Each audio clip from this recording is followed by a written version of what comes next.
सुनने के 3 अंग होते हैं, श्रवण, मनन और कीर्तन। पहला चरण है श्रवण, सुनना, और श्रवण का दूसरा चरण है मनन करना। जो हमने सुना है उसका मनन करना श्रवण का दूसरा चरण है। और तीसरा चरण है गायन करना, गाना, सुनाना, कीर्तन करना, उनके गुणगान का बखान करना। कोई वक्ता मिले तो सुनो, और कोई श्रोता मिले तो सुनाओ, और जब कोई न मिले तो खाली स्थान में बैठकर मनन करो।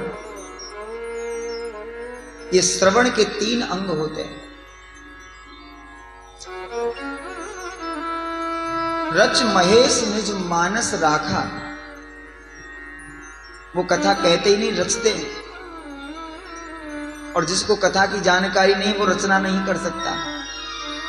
इसलिए भगवान शिव कथा के रचनाकार हैं।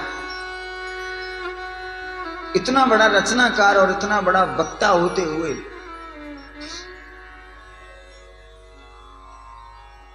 जब उनको व्यसन सूझा सुनने का, तो उनको लगा कि किसी से कथा सुनी जाए। वहां गए, क्योंकि वक्ता को श्रोता और श्रोता को वक्ता होना आवश्यक है। श्रोता के बिना वक्ता और वक्ता के बिना श्रोता अधूरा है, सुना है।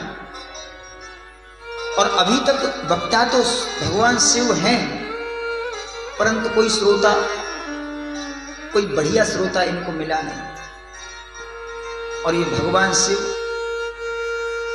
सोचे श्रोता कहां ढूंढूं, वक्ता ही ढूंढ लेते। और भगवान शिव अपनी कथा सुनी पहुंचे कुम्भज ऋषि के आश्रम।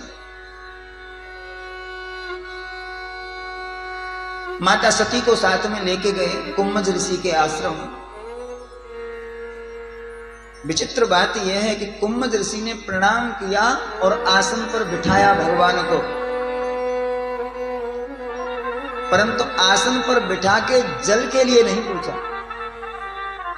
कोई अतिथि हमारे घर में आता है तो बिठाने के बाद उसे जलपान कराया जाता है, दूध, चाय, ठंडा कुछ पूछा जाता है कि नहीं?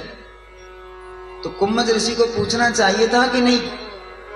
लेकिन कुम्भज ने चाय पानी के लिए नहीं पूछा, कुछ फल आदि के लिए नहीं पूछा। तो बोले जैसे ही भगवान शिव बैठे, जैसे ही भगवान शिव बैठे आसन पर, और उन्होंने उनका नाश्ता कराया। किससे? राम कथा